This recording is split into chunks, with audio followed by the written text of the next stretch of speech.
अब ये भीष्म तो राजगद्दी पर बैठ नहीं सकता, क्या होगा? अब कौन इस हस्तिनापुर की गद्दी को चलाए? तो वेद व्यास जी को बुलाया गया, द्वैपायन वेद व्यास जी। व्यास जी आए और व्यास जी ने उपाय बताए कि भाई एक काम करो, यदि ये जो अंबा है, अंबालिका है, चित्रांगद और विचित्र वीर की पत्नी है, यदि ये मेरे सामने से निर्वस्त्र निकले, बिना कपड़े के निकले, तो इनकी संतान पैदा हो सकती है, अन्यथा कोई उपाय नहीं। मीटिंग हुई, मीटिंग में यही निर्णय लिया गया। व्यास जी आए तो व्यास जी के आगे से ये 3 स्त्रियां निर्वस्त्र निकली। पहले का नाम था अंबा, अंबालिका और एक उनकी दासी थी। पहले निकली अंबा, व्यासा वीर्यस्तु संजातो धृतराष्ट्रो एव च मुनि दृष्ट्वा कामिन्या नेत्र सम्मेलने कृते। आज ये देवी व्यास जी के सामने से निर्वस्त्र निकली। व्यास जी को देखते ही ये इसने अपने आंख बंद कर दी, और जैसे आंख बंद किए तो इसके गर्भ से अंधा धृतराष्ट्र पैदा हो गया, क्योंकि इसने व्यास जी को देख करके अपनी आंखें बंद कर दी थी। दोनों। फिर दूसरी देवी आई अंबालिका। ये जब व्यास जी के सामने से निकली तो इसने व्यास जी को देख करके, निर्वस्त्र थी तो व्यास जी को देख करके पीली पड़ गई, तो इसके गर्भ से पीलिया का मरीच पांडु पैदा हो गया। जो दासी थी ये जब व्यास जी के आगे से निकली तो ये निर्भीक खड़ी रही, डरी नहीं, तो इसके गर्भ से धर्मात्मा विदुर का प्रादुर्भाव हो गया, विदुर पैदा हो। जय श्री राम। अब जो ये धृतराष्ट्र है, इसकी 2 पत्नियां हैं। पहली का नाम है गांधारी और दूसरी का नाम है सौबली। गांधारी के गर्भ से 100 पुत्रों का जन्म हुआ, और जो सौबली थी इसके गर्भ से एक बालक का जन्म हुआ, और उसका नाम था युद्ध। क्या नाम था? युद्ध। गांधारी शुशुवे पुत्र सतम परम शोभनम वैश्यापेकम सुतम कांतम युद्धम सुसुवे प्रिय। गांधारी के यहाँ 100 पुत्र और सौबली के यहाँ एक बेटा पैदा हुआ जिसका नाम था युद्ध। महाभारत जब युद्ध हुआ था तो महाभारत के युद्ध में गांधारी के 100 पुत्र मर गए, लेकिन इस धृतराष्ट्र का एक बेटा जीवित रहा। दूसरी पत्नी का बेटा था, उसका नाम था युद्ध। धर्मराज युधिष्ठिर ने कहा है पांडवों, ये कौरवों, यदि तुम्हें धर्म यदि मेरे पक्ष में दिखाई दे रहा है तो तुम मेरे पक्ष में आ सकते हो, और यदि तुम्हें धर्म इस दुर्योधन के साथ दिखाई दे रहा है तो तुम दुर्योधन के साथ। तो 100 भाइयों में से एक नहीं आया, एक भाई चले आया, सौबली का पुत्र युद्ध 100 भाइयों में से आ गया और इन पांडवों के साथ मिल गया। तब कहता है दुर्योधन सौतेला तो आखिर सौतेला ही होता है, चले गया ना, दिखा दिया इसने अपने। बोलो जय श्री राम। तो 101 पुत्र, जो दूसरा है इसका नाम है पांडु। इसकी भी 2 पत्नियां हैं, एक का नाम है कुंती और दूसरी का नाम है मां। समय बीता और ऋषियों ने प्रश्न किया, गुरुदेव हमने सुना कुंती तू प्रथमं कन्या सूर्याकरणमनोहरं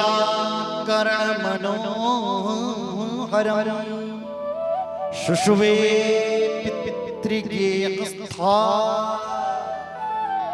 पश्चात् पांडु परिग्रह। गुरुदेव, हमने सुना है कि पांडु की जो पत्नी कुंती थी, इसने पहले ही पुत्र को जन्म दे दिया था। क्या ये बात सत्य है? सत्य है? बोले हाँ, ये बात सत्य है। बोलो जय श्री राम। एक दिन कुंती भोज राजा के यहाँ एक ऋषि चले आया जिसका नाम था दुर्वासा। दुर्वासा ऋषि की इन्होंने सेवा की और उसने कुंती को एक मंत्र दे दिया जिसका नाम था कामद मंत्र। ये कामद मंत्र किसे कहते हैं? गुरु मंत्र को ही कामद मंत्र कहा गया है। यदि आपने गुरु दीक्षा ले रखी है और गुरुदेव के मुख से आपको मंत्र मिल रखा है, उसका नाम है कामद मंत्र। इस मंत्र की सिद्धि की जाए तो ये शुभ फल देगा। ददो मंत्रम शुभम तस्ये येनाहुत सुराः स्वयं समायाति तथा कामं पूरयेष्यन्ति वांछितम्। अनवांछित फल देने वाला दुर्वासा ऋषि की चतुर्मास में सेवा करके दुर्वासा ऋषि तो चले गए, लेकिन इसको मंत्र दे दिया। कह दिया जब तुझे जरूरत होगी, ये मंत्र ऐसा है जिसका चिंतन करोगे वही सामने प्रकट हो जाएगा। एक दिन इसने सोचा ये मंत्र काम करता कि नहीं करता, तो सूर्य भगवान के सामने मंत्र पढ़ दिया तो सूर्य ये मनुष्य का रूप धारण करके कुंती के सामने प्रकट हो गया। ऐसा लिखा मंडला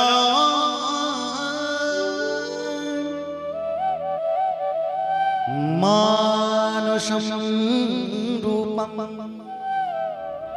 कृत्वा सर्वातिपेशलम्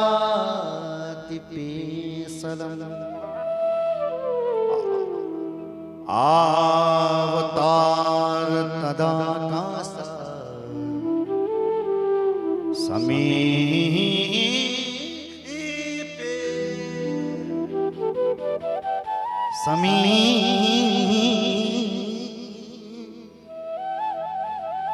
समीपे तत्र मंदिरे तत्र